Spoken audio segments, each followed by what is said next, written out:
And I'm not saying you can't find an all-pro because at 30. The Chiefs traded up for their all-pro So corner. it all comes back to draft well. And that's what I was just going to say. I'm going to quote another wise person who said, draft better players.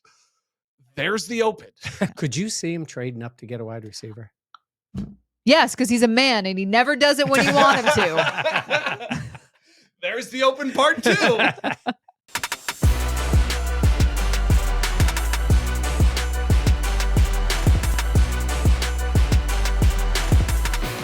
This is the Buffalo Plus Podcast, brought to you by Connors and Ferris.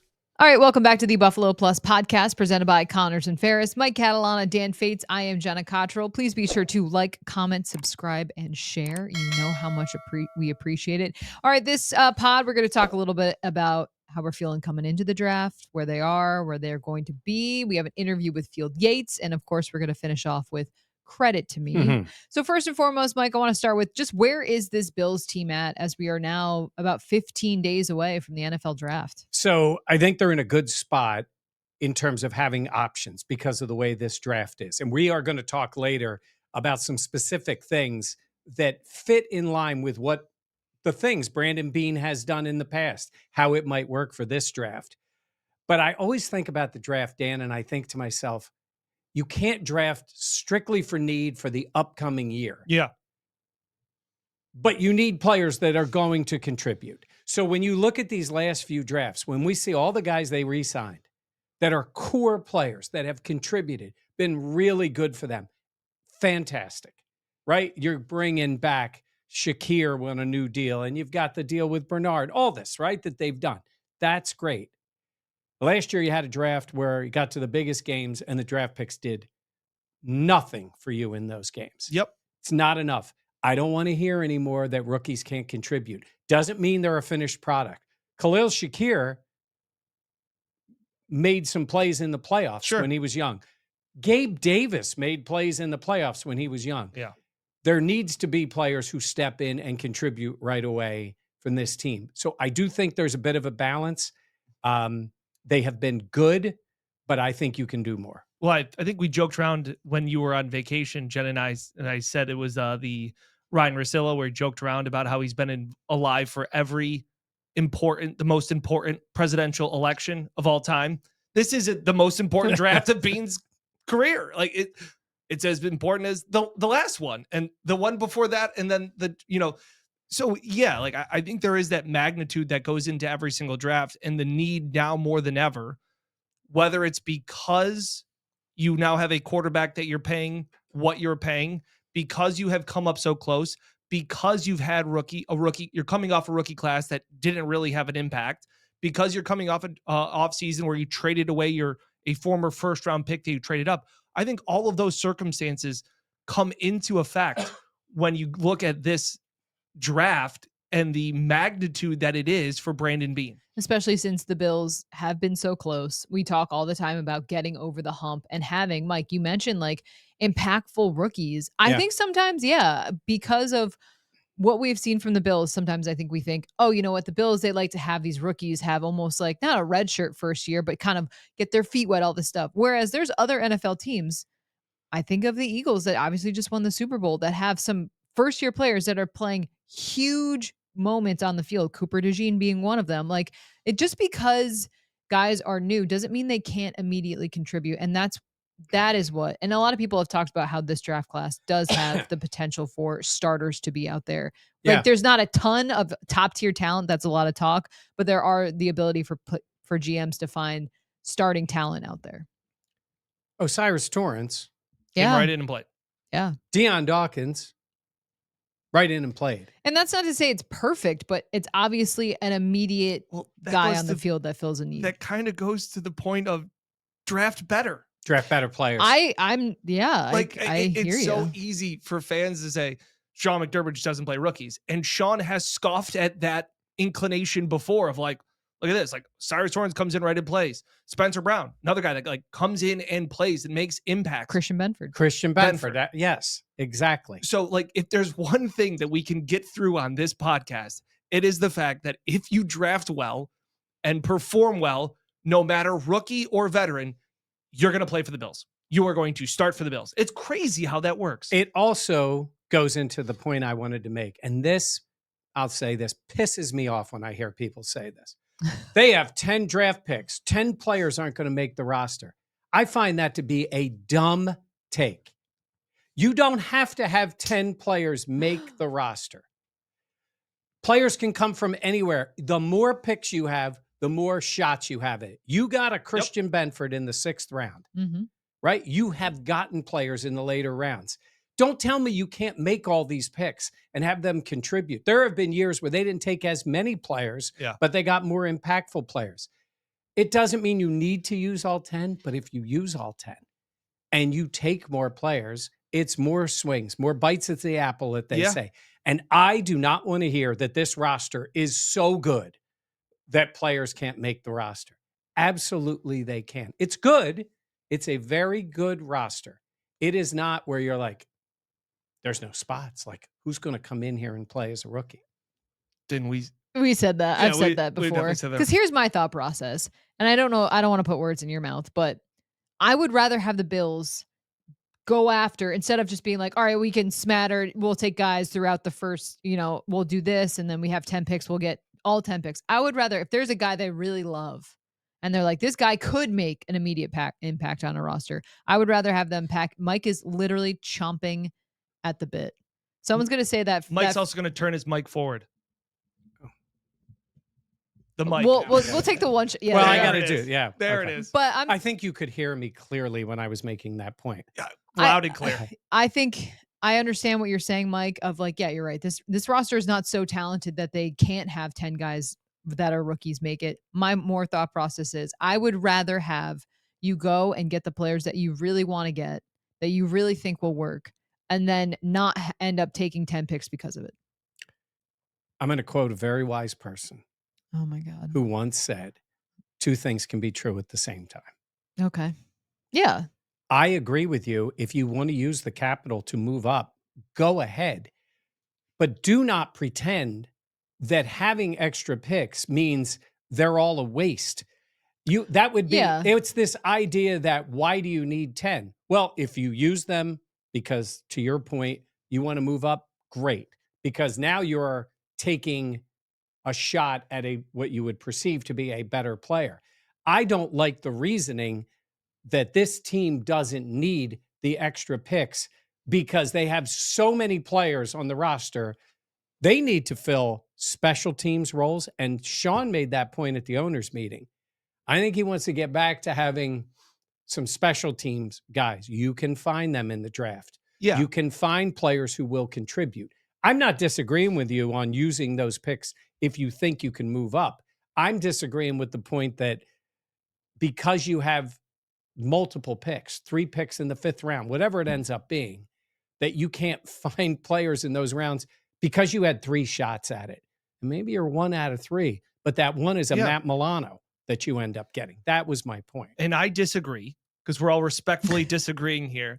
The fact that what this roster, I feel like we've all had the consensus of agreeing is that this is a very well put together roster from 10 to 53. Where the Bills are lacking is that top tier talent. That's why we've always said Brandon Beane has done a great job of building a 53-man roster, and the depth there has won you division titles.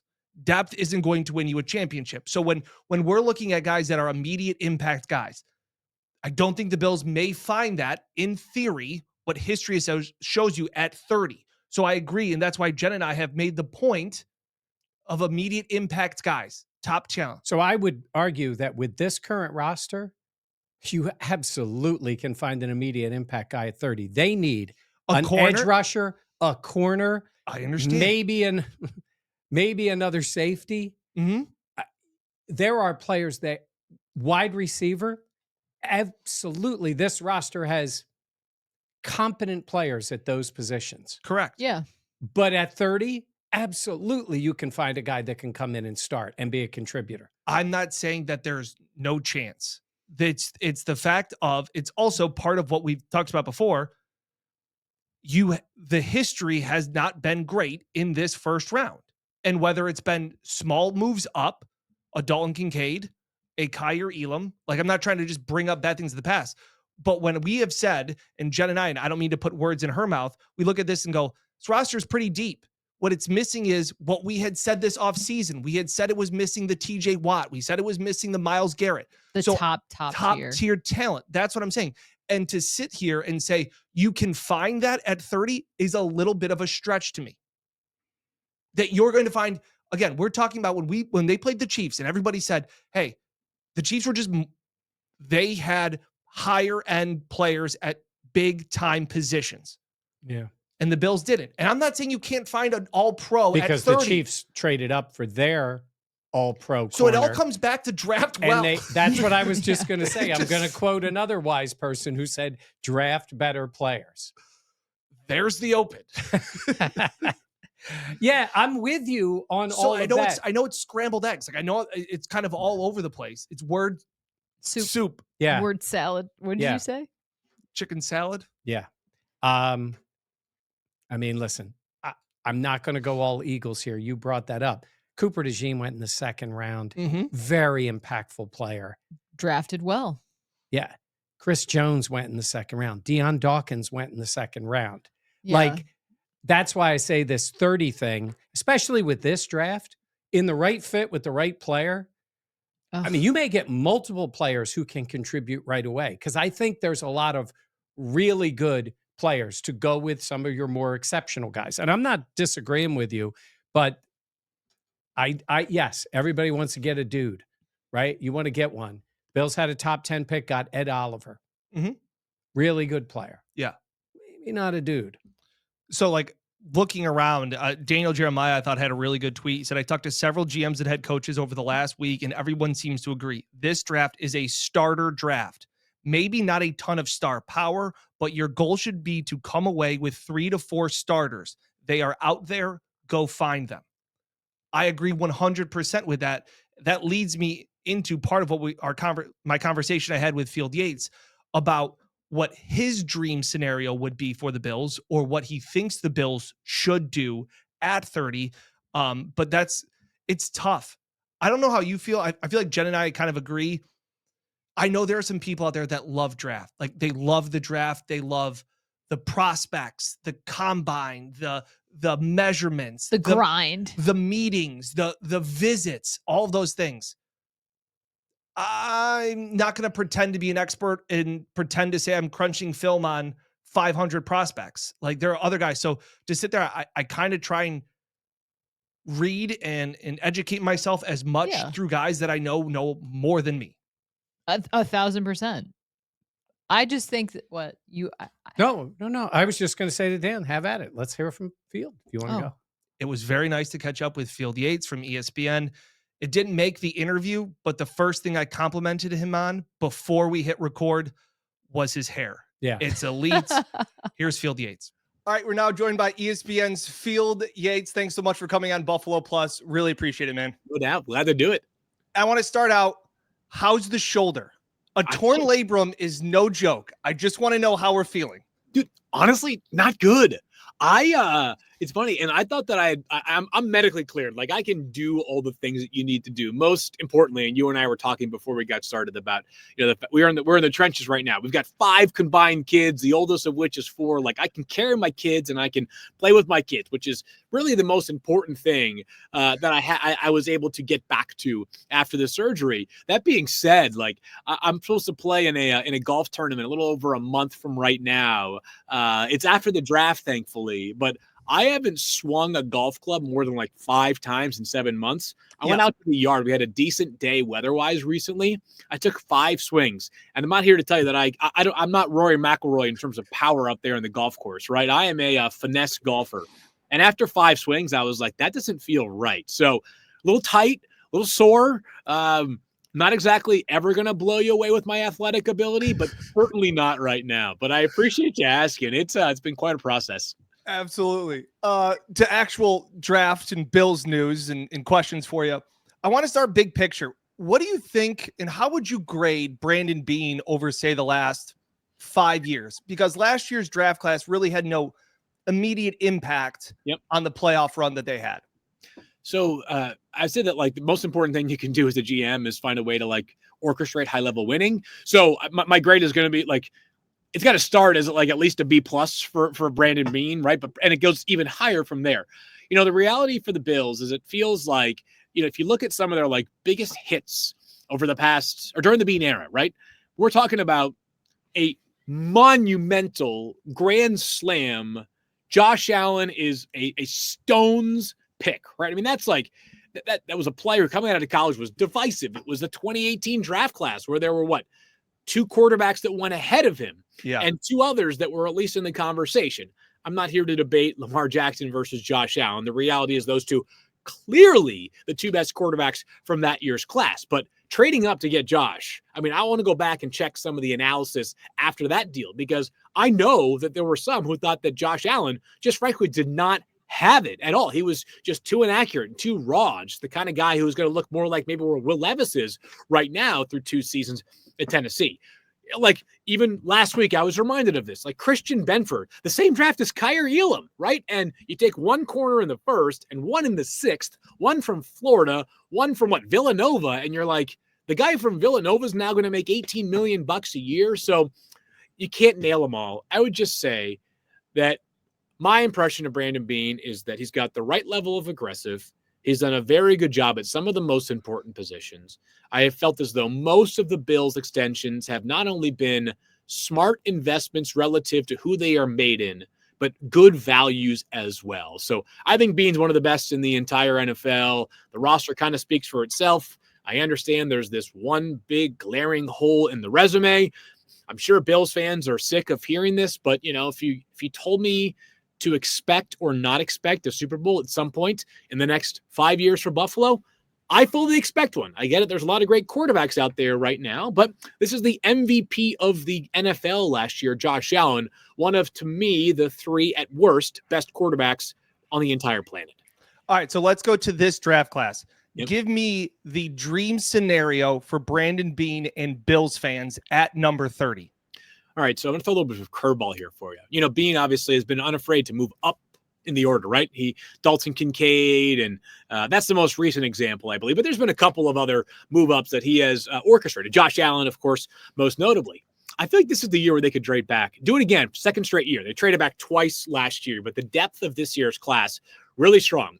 On top of that, and maybe I'm just totally wrong and all the quarterbacks will go early, but in a world in which Shedeur Sanders doesn't go 3rd overall, and he instead drops down to the middle of the 1st, maybe even 21 for Pittsburgh, I think that happens because it also means that Jackson Dart and a Tyler Shuck are still available on the board. Maybe the Bills at 30 have teams like the Browns or the Giants that want to get back in and secure that 5th-year team option for the quarterback and also beat others to the punch. In my most recent mock draft, I had them trading with the Patriots from 30 to 38 and then back up to 34 using some of that extra draft capital. And I just think that's a reasonable thing for the Bills to do this year because of the strength of this year's draft class, because of the relatively slim number of needs that they have. And I also would argue this. The Bills' biggest need right now is corner.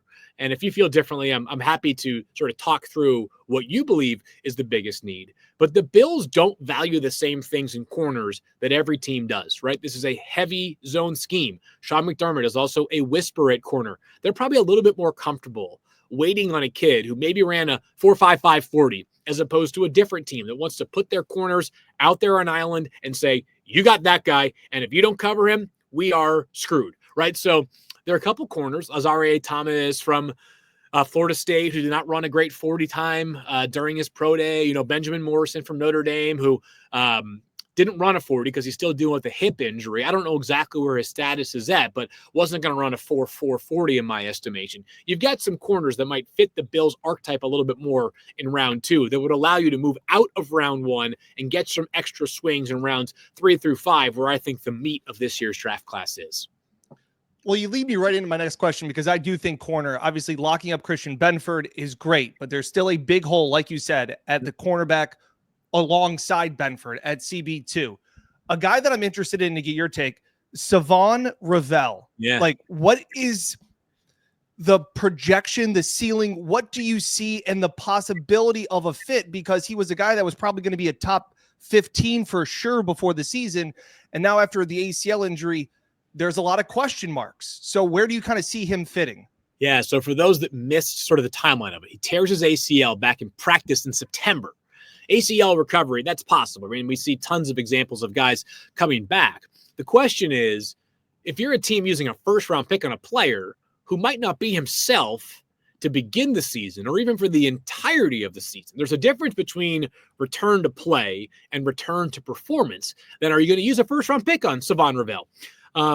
This guy has got excellent size. He's got elite speed. He is a terror with the football in his hands. Now at East Carolina, what they basically did was they said, you've got the perimeter wide receiver. A lot of what that perimeter wide receiver is going to do is just run down the field and try to be faster than you.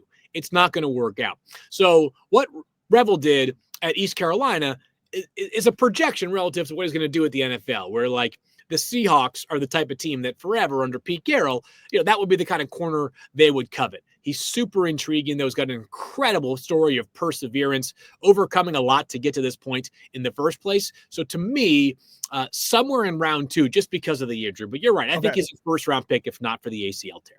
All right, I got to ask a question because my boss, Mike Catalana, is in love with somebody out of Toledo. Okay. Darius Alexander. Yeah. Is his text to me when I said, hey, I'm talking to Field today. What can I ask him? And he goes, is Darius Alexander a consensus first-round pick? Your thoughts? I don't think consensus first, but I think a top 50-ish player. I think he's hovering. I'm working like day and night on getting the final top 200 set. And I swear I had Darius either at 47 or 51, and I'm forgetting right now. But the bottom line is, call it a top 50 player for Darius, who's a very experienced 6-year college player, had an awesome final season, was a great pass rusher during the Senior Bowl. He showed some of that against top competition. He's long. He is powerful. He's tenacious. And I am reminding people about how the NFL has shifted, I would say, in the past few years. The top defensive tackle is Chris Jones in terms of pay, $30 million per year.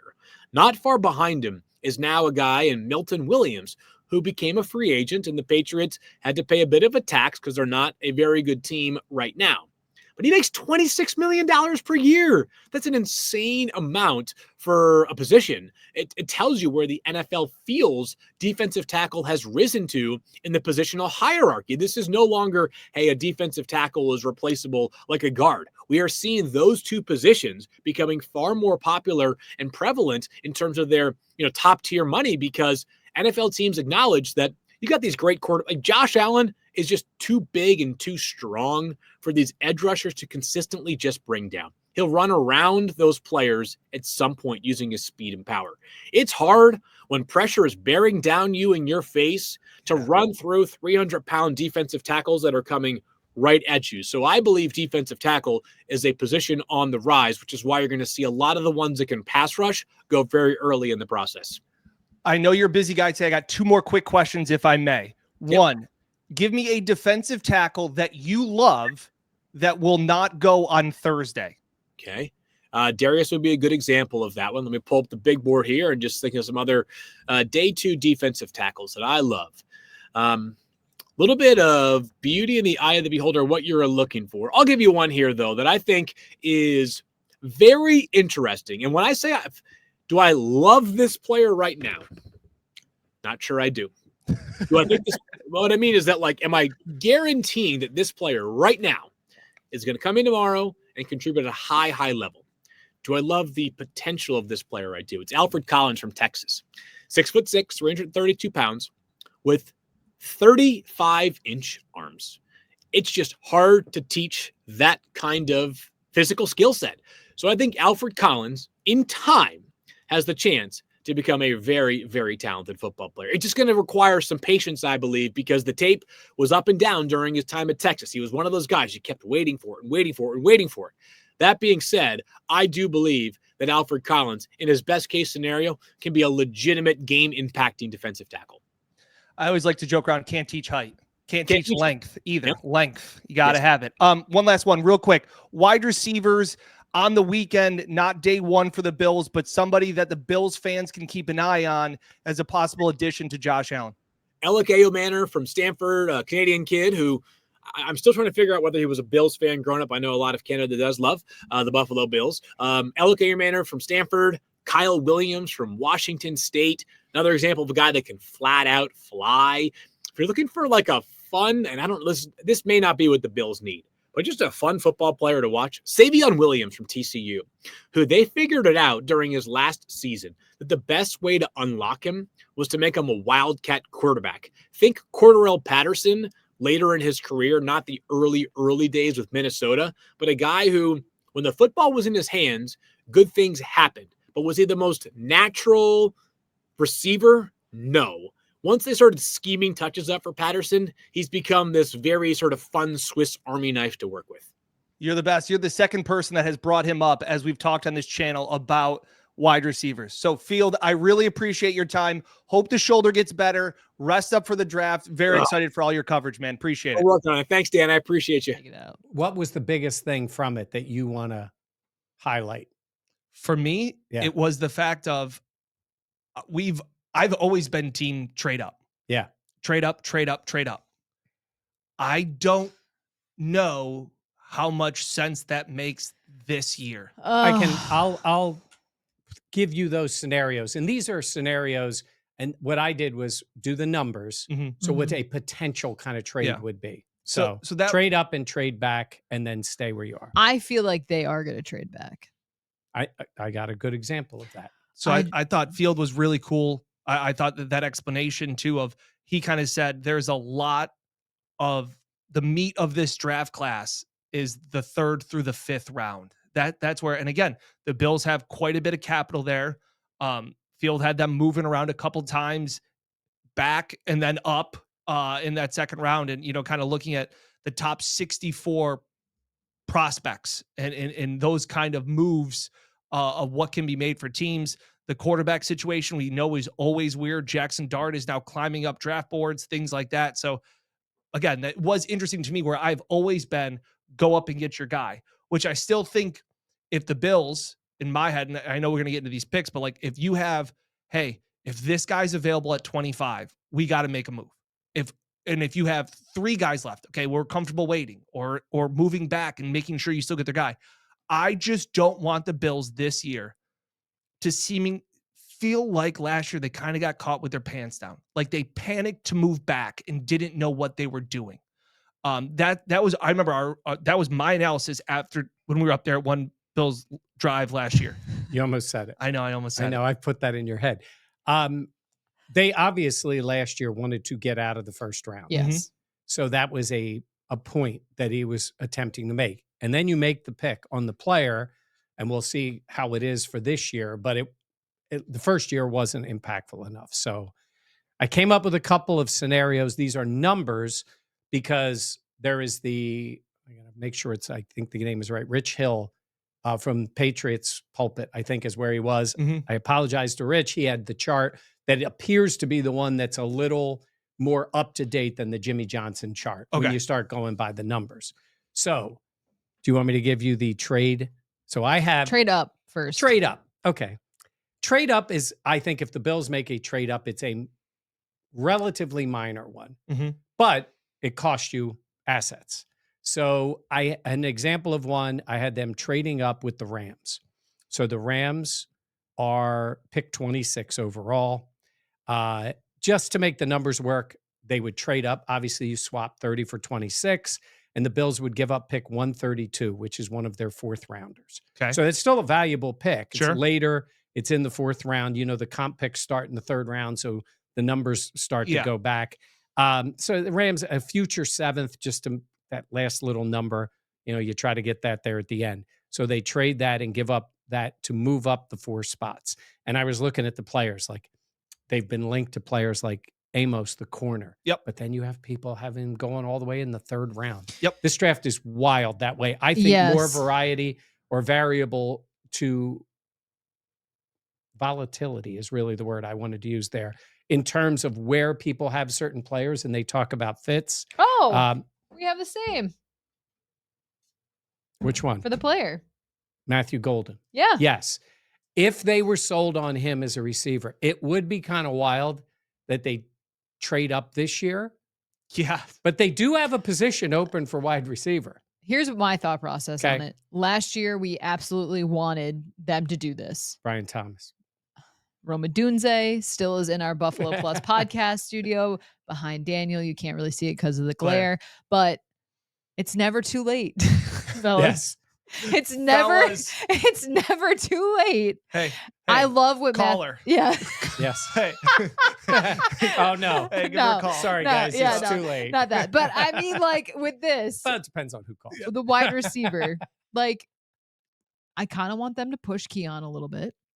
I think Matthew Golden can be projected out to be a wide receiver 1. He's got speed. He can play all 3 spots, the agility, versatility, body control. He can make big plays. I think the wide receiver room is good/fine. This would be able to take them to a spot that I think we've all thought they have been lacking if they hadn't had another top tier talent. Could you see him trading up to get a wide receiver? Yes, because he's a man and he never does it when you want him to.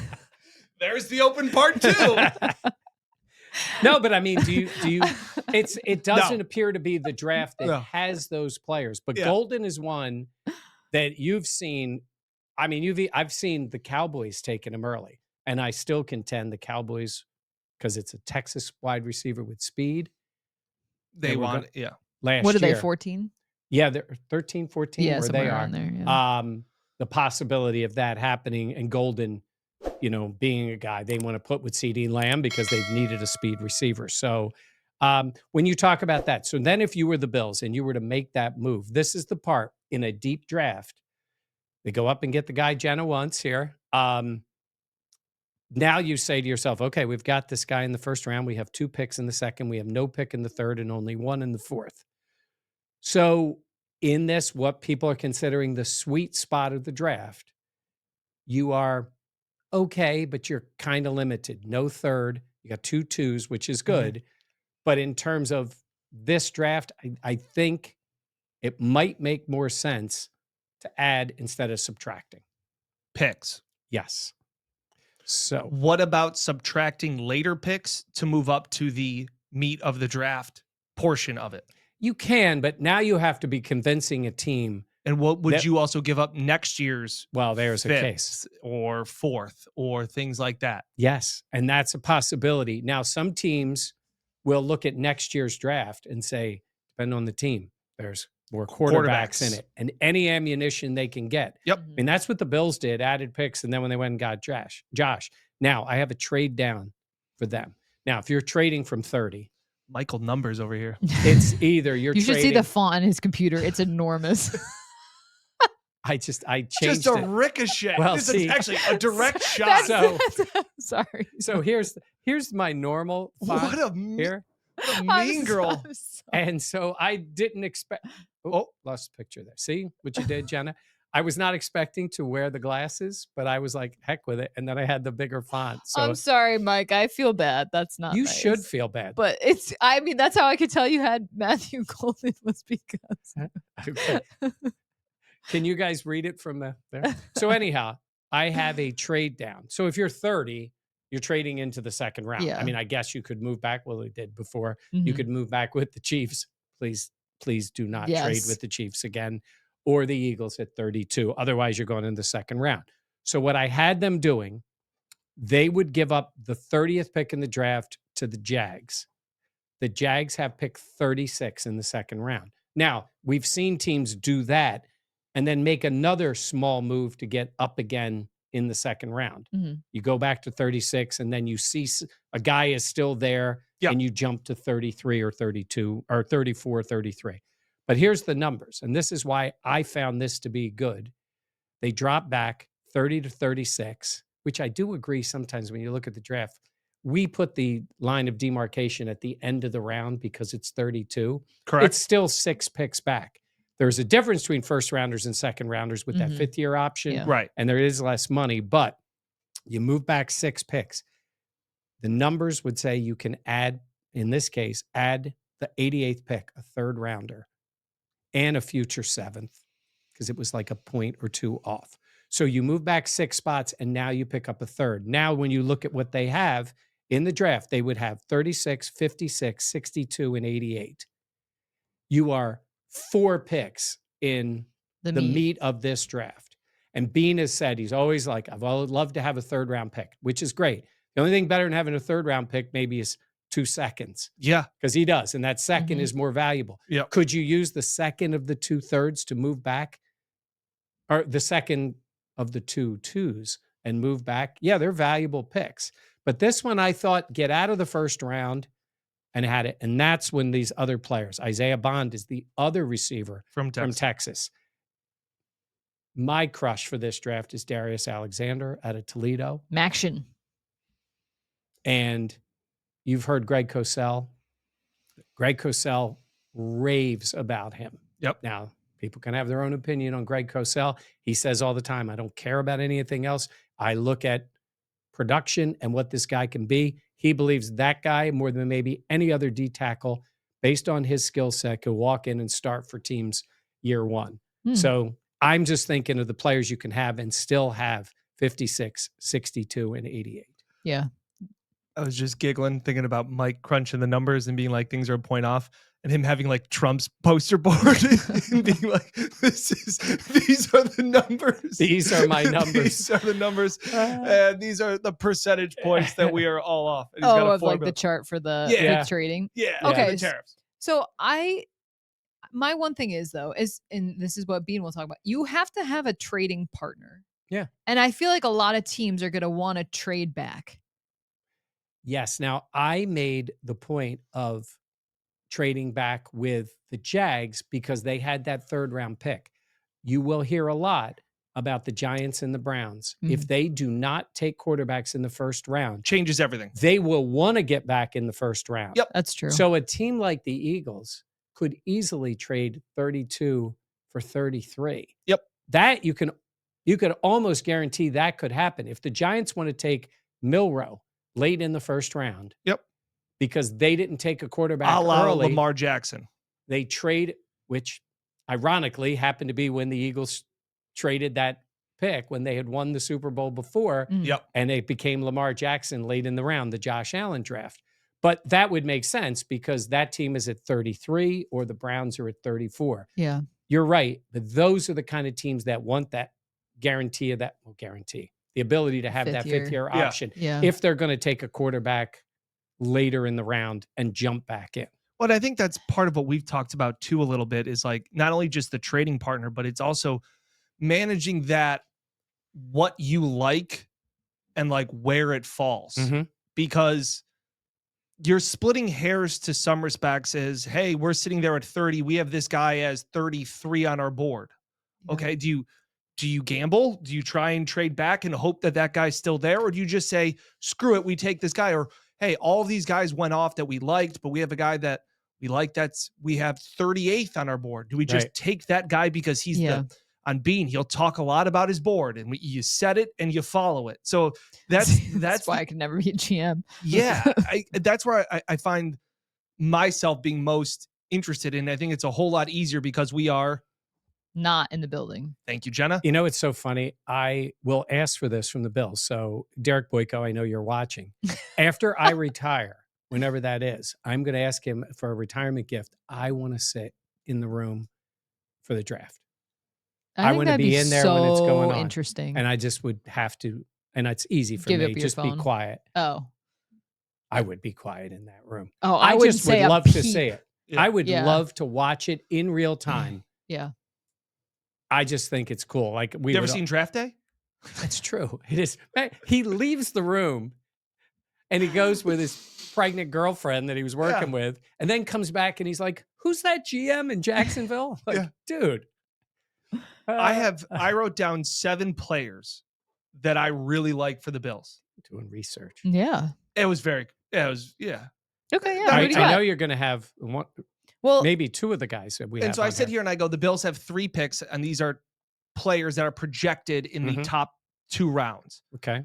I would try and do whatever I can if I'm being, whether that's trading back multiple times to get, as in my head, how can I get 3 of these guys? Yeah. Maybe 4. Yeah. Cornerback wise, which I think, as Field talked about, is key. I think where in years past we went, they need to get a wide receiver. I think they need a corner. Like whether it's, and again, to Mike's point, it's not just for this year, which is massively important, but after that, this year, under contract wise, you look down the road, it's like, Yeah. Dane Jackson ain't under contract next year. No. What is, like, you look and see, like, there's not guys that are there long term. It's keying in on your hands, so just Oh, sorry. it's okay. Yeah. Okay. How about that? So I like the Terry Amos out of Ole Miss. Is it Trey? Sure. Yeah. By the way, all I know is because mine's in much larger font than yours. And mine's in my it's Trey. Terry. His brother Terry's a good player too. Okay, back up, Terry. Okay. So Trey Amos. You should have made the font bigger. Yeah. Remember how I said I don't dive deep Dan's research. Yeah. I can't even write the guy's name right. So Trey Amos. Yep. Azaria Thomas out of Florida State. who was coming off a torn ACL. ACL. Yes. Did not run. Was he one of the Bills visits? Amos was one of the 30 visits. Maxwell Hairston. Thomas was Keon's. They were together at FSU. And apparently they had great, they talked about the competition they had. Maxwell Harrison, he's the guy I really liked out of Kentucky. Oh, yeah. He's been mocked to the Bills quite a bit. Yeah. Savon Revel is the cornerback East out Carolina. of ECU who was phenomenal. Also, if you listen to his I thought it was story. Savon Revel? Yeah. What did I say? Savon? Savon. Okay, so Savon Revel. His Junior. Yeah, his story. Big font. Yeah. His story's nuts. Like his life, his journey, all of these things. Like could have been a Division I player for a long time, couldn't get his grades up, tragedies in his family. Like this guy has persevered and could have been a guy that could transfer to a much higher team if he would have played this year and just tore his ACL in practice. It's Christian Benford. Yes. I thought of that a little bit. And then the other corner I thought of was Benjamin Morrison out of Notre Dame. Yeah. And then there's a safety. I think if Xavier Watts is there at some point in the second rounder, you can move up to get it. This guy led in his time in college, had the most interceptions. Like talk about guys that cause turnovers, big plays. He's something like that. And then, like I said, if you're stuck at 30, meaning you can't find another partner, Kenneth Grant. I'm with you on Grant. Like those, however you want to divide up those 7, as many as you can is how I look at that as, hey, a safety, a corner, a defensive tackle, check a lot of boxes, and the first 2 days of the draft would be huge, in my opinion. No, I hear you. I mean, it's that's going to be the meat of what they go after, I would imagine, in terms of position. It is wild, though. It is something. It's easy for us to say, I like this player more than that player. But when a team is judging that and they say, to your point, how many swings can I take at it in this realm? And these guys can play. And while it may be disappointing if they're not stars, the Bills just signed, well, Benford maybe is getting to that point. And I think Shakir can get to that point. Yeah. As I told you guys, I was way ahead on him. Shut up. Don't you dare. No, I'm saying is becoming that. But man, having really good starters that there's no question you want back is still a way to win, right? It's great to get the other guys, but you still need those players. If you look to the corner position, now, I'm not saying it cost them the Chiefs game, but it sure didn't help. Correct. Yeah. Because once Benford went out, they were in trouble. Yep. And so starters and depth is still important too. So yeah, I'm with you on that. Do we think the suspensions play at all into what Beane does in the first round? Great question. Thank you. I would hope that they don't play into it as in, especially early, like you got to take the guy you believe can come right in. Yep. I think if there's, like, that's why I like Alexander. I think he just seems like the kind of guy who will step in and play and be ready right away. I don't think based on the 6 games as much. I still think the Bills may be back in the market for other veterans. Yep. Because that's what you do. Yep. Sort of to fill that space until those guys are back. But I would hope, we talk about it shouldn't be just for this year. And you would hope it's not just for Yeah. 6 games, Yeah. but Yeah, that's it fair. also says, hey, you have a shot to really have a shot to start. It's funny you say that, like, you research more veterans after the draft. And it's kind of funny because remember Chase Claypool? Yeah. Remember Yeah, that? I do. Remember when we were like, they have to walk out of this draft with 3 wide receivers, and they walked away with 1. And then all I of a don't know sudden, if Chase Claypool Oh yeah. was like, hey, this guy, remember him? They were looking at him in his draft Remember when he what- came out. McDermott said he's on a mission. Yeah. I was just flashed through my head. It's in spring. And then practiced 2 days. He did get hurt. Yep. Yeah. And then, That was it. So, Okay. okay. Looking at the Bills 2024 draft class. Yeah. Keon, Cole Bishop, Dwayne Carter, Ray Davis, Cedric Van Pran Granger, Eddie Ulofoshio, Javon Solomon, Tylon Grable, Daquan Hardy, and Travis Clayton. That is a draft class. Okay, so Keon gets a lot of the attention. He was their first pick, second rounder. I'm feeling negative today on some stuff. Go off, King. Yeah. I don't think there's a direct correlation between what you do on your private time. Sometimes, if guys do, Baker Mayfield did too many commercials, Oh, he's going to and do that's it. why he did this and whatever. Yeah. Keon's been on a lot of podcasts. And it's not at his time. Obviously, he's got a lot of time. He's a young single guy. He's got time. And I'm sure he's working out. And I'm sure he's doing all these things. I've seen him on some big time podcasts talking. To me, he comes across a little more like an accomplished veteran, guy who did something as a rookie. Instead, he left his rookie year with his coach and his GM saying, step up. And Brandon can say as many times as he wants, he's only 21 years old. That's fine. NFL is not for long. You drafted the guy in the second round. He's your only wide receiver, as you said. You expect him to be better. He could come out and be great this year. It'd be awesome. Yep. Then he'd be on every podcast. Yeah. He's talking about, I guess it's funny. It's like the team travel and all this kind of stuff. I don't want to hear that from a questionable high draft pick. Not saying he can't be really good. That's just fair. like a little bit. Like, you got Ocho Cinco telling him how tough it was as a young player. And he's like, I got it. I got this. I'm thinking the best of the best sometimes admit that. Yes. What did McDermott say? Biggest thing is knowing what you don't know. Yeah. So I hear I'm just you. saying, it's not like, oh my God, it's the end of the world. He's on. By the way, it's pretty big. I mean, he's on with Carmelo. Yeah. Shay Yeah. podcast there with those guys. So he Also, maybe he's just following his GM, who's also on. Beane's on a lot of pods. Yeah. Obviously, we started Obviously. it. Yeah. Yeah. So Obviously, we did. we did. We Set got him. Yeah. Set the tone. Showed up. No, but looking at that draft class, it is like, oh. Yeah. Dwayne Carter, little flashes. Mhm. I think Ray Davis had some nice moments. I think Ray Davis Most was productive. Yeah.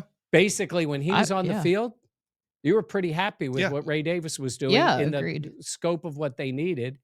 The Cole Bishop one, I don't think we've talked about it enough.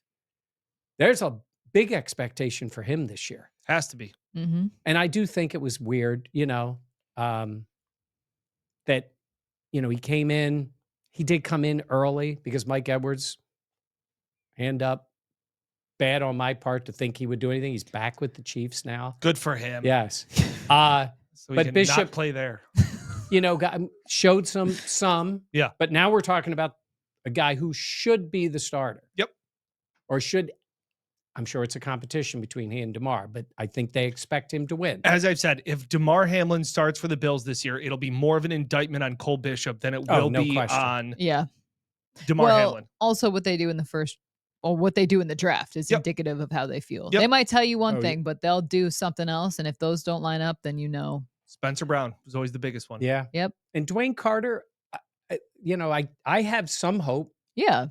but again, to your point of the contribution, yes, I know. Yeah. One hand in the other. Yeah. No, that's fair. All right.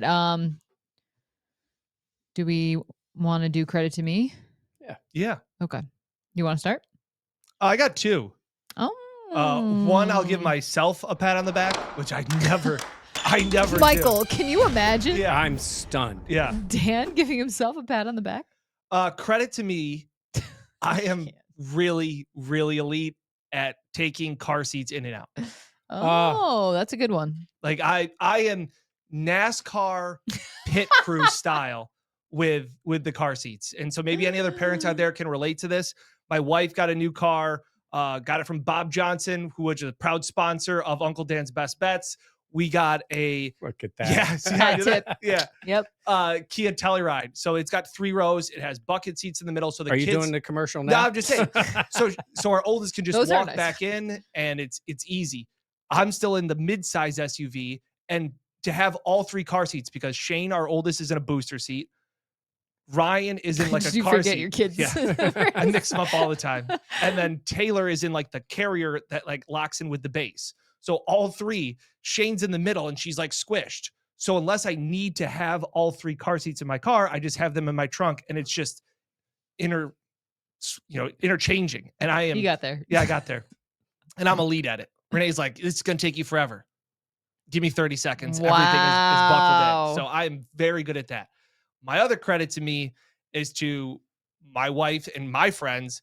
We met them at Thirsty Turtle, Basil and Caitlin. They had their Nice. baby. Baby's doing great. Amazing. All of those things. Credit to Caitlin, who's our good friend. I think she's going to get Renee to watch Buffalo Plus. Really? I think so. They went and got drinks the other night, and I know that Caitlin was watching this, and Basil, her husband, because they say we put it on the TV when we're cooking dinner. They love all of the stories, all these things, and she's telling Renee about, oh my gosh, it was so funny when Dan was talking about you on the podcast. Renee's like, what did he say? what did he say? And she's like, finally clicked. She's like, my friends are listening to it. I should probably start listening to it. She listens to you enough. But that's a great point. She's probably like, I don't need this. So I think it's like one of those things. It's like when you're a kid and your parents are telling you one thing, you're like, pfft. And then when your friend tells you something, you're like, yes, hey. yeah. So I credit to Caitlin and Basil. I think they may finally get my wife to watch the podcast. Okay. Big step. Big step. So shout out to them. No, I was about to ask you if Jenny watches, but she listens to you way too much. She does. She hears the podcast. She hears different versions It's of it. daily. I brought it up.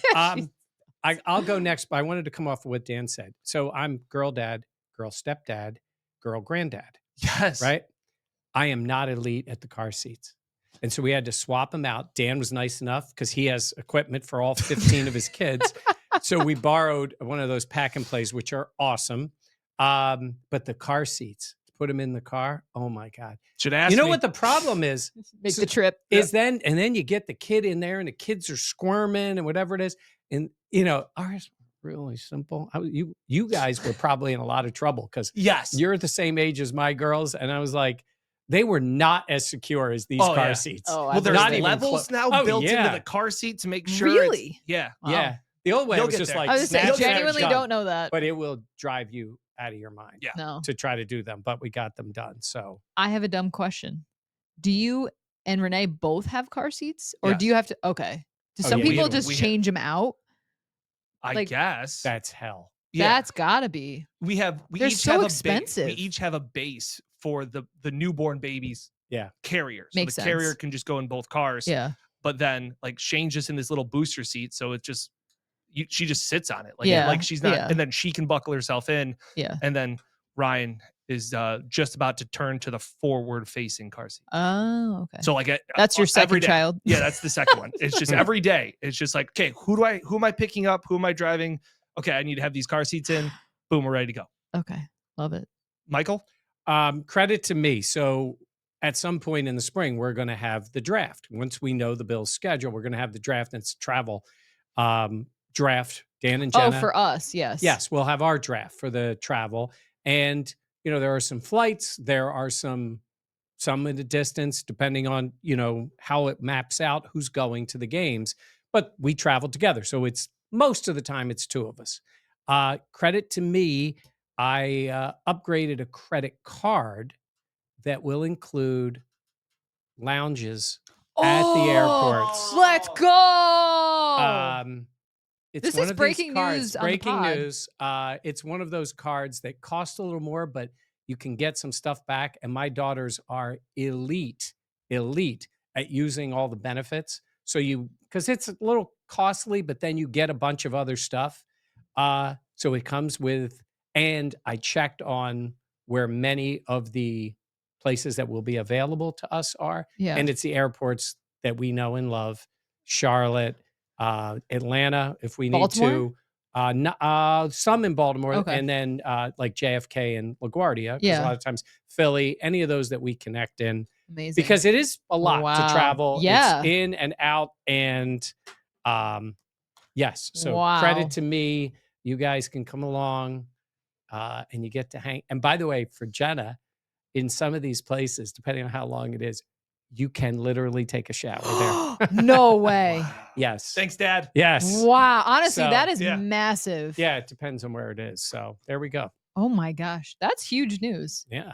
Wow. Now, you guys, you guys are gonna pay a cut. Yeah, I figured that was coming. Yeah, That right. was a layup there. You took my Marriott points for like 5 years, so Yeah, but you At didn't have a least. card. You didn't have anything. that's fine. You had I that- still was like, yeah, you can have Now them. you're big Yeah. engaged with your house and Yeah. your Yeah. new car and all this. New car. I Well, needed a new. your old car was my bad. old car was. Yes. Not I wonder legal. if that car's still going. I don't know. Okay. No I way. worry about that. Yeah. Okay, so my credit to me is actually going to my grandpa because this weekend will be his 100th birthday. Saturday, April 12th. And so Dan has alluded to this on the podcast before. I love writing letters, and I get that, I think, from my grandpa because I have here the letters that my grandpa writes his 10 plus grandkids every week, and Oh, he's a that's stamp awesome. collector. So he has like all different stamps on them, and he uses his typewriter to write out letters. Like it's like really cool, That's really incredible. impressive. He's hilarious. He's sweet, funny, kind. Like he gets everybody laughing. His nurses love him. He's pumped to be turning 100, which always makes me laugh. But they're having a big party for him this weekend. Can't go because I'm actually in a wedding, but I know my family's going to have a great time. And I just think it's like the little stuff, but It's like a trip back in time. it really is. And like Like- the house, my grandmother passed away a couple years ago, but the house is like just the antiques in there. Just, I mean, he's literally 100 years old, but it's just really cool. And he's such a special person. So And your grandpa's name is Tom Cottrell. Tom. And is he watched the podcast? Have you gotten him to watch? He's not. Imagine this. Mike, she said typewriter. Yeah. Imagine this. It wasn't a Google Doc that Yeah. he's printing these on. I don't think he's ever had an email address. Like my grandma. That's My incredible. grandma used to do everything. Like if you FaceTime, he's like, what is happening here? But yeah, he used to typewrite. Oh, that's Yeah. Hold on. Let me see. You can, yeah. quick Now story. that he's older, he just clips out the newspaper and he'll always send like comics. It's really cute. So Nice. Quick side note, when you said that your grandpa doesn't have an email address, which is totally normal Yeah. to be 99 years old, not have one. Did I tell the story that we went and signed up at Costco? You know how they try and push you on all these Oh, yeah. things? And they asked Renee for an email address, and Renee like didn't want to get upsold, and she goes, I don't have one. And I swear to God, I looked at her like, the f are you talking about? I go, it's 2025. They're like, yeah, we just need your name, number, and an email address. And she goes, I don't have an email address. And the lady was like, well, you're lying. But it was the most bizarre thing ever. I was embarrassed to be standing next to somebody that was my wife and be like, don't have an email address. you could just tell him she's like, my Because they grandpa. do try and upsell you. You're like, Yeah. I just want the basic membership. Like, well, if you do this and you can do this, then you'll get this, this, this. And I was like, Renee, I'll do the talking. Just want the basic, all set, save your breath. Like, respectfully, we're all set. And he goes, well, we just need an email address from my wife goes, I don't have one. Like, what are you talking about? By the way, do you ever have that with somebody who has just an awful email address That's that they've bad. never Oh. given away? Yeah. Yeah. You know, or gotten something simple like your name at Gmail. Yeah. One of my s- girlfriends in college, her first name is Samantha and her last name is Hart, and it's the first letter and your last name at Syracuse. Oh. It was Shart. at, yeah. DJ Fates. yo. Try to be professional. Sorry, I DJ should not Fates. So there's that. All right. On that note, Yeah. Hey, a couple of shout outs quick. Jenna and I were at Dinosaur Barbecue with our friend John Doss, who was in town, and his kids. A guy came up, Eli, watches the pod. It was very cool. Very nice. We appreciated him stopping by to say hello. And my friend Sean Mullen, who I actually, Masters Week, I went to the Masters with him. That's Awesome so trip. cool. This Six was Flags. years ago. Yeah. He used to work with me at Channel 13. He texted me this morning and said, my son, I think he said just one of his sons, he's got like 15 like you do, loves the podcast and thinks his dad is really cool because he knows me. Wow. Look at something? you. Look at that. You're helping out. Another generation. So, Sean, you're cool enough, but get them all watching. That's what how we about want. that? All right. Perfect. I don't have an email address. Just so good. I don't have an email. All right. Thank you so much for joining us here on Buffalo Plus, presented by Connors and Ferris. For Mike Catalana and Dan Fates, I am Jenna Cottrell. Please be sure to like, comment, subscribe, and share. We will catch you next time on Buffalo Plus, presented by Connors and Ferris. Oh, no.